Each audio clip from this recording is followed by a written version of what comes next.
Bună ziua! Numele meu este Simona Catana și sunt din clasa 6-a J.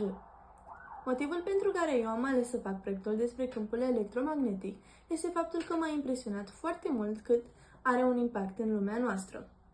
Lumina, undele radio și electricitatea sunt doar câteva exemple de fenomene influențate de acest câmp. E important să înțelegem cum funcționează și cum putem aplica acest concept în tehnologie.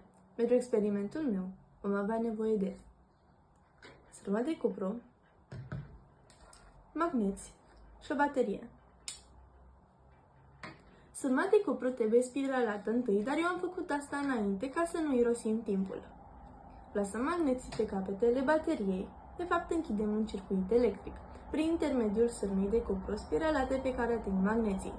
Practic poți vedea că, la trecerea curentului prin circuit, magnetul din stânga este respins spre stânga din câmpul din solenoid, iar magnetul din dreapta este atras de câmp în interiorul solenoidului.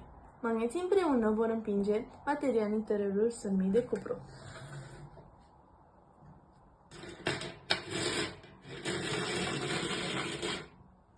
Vă mulțumesc pentru atenție!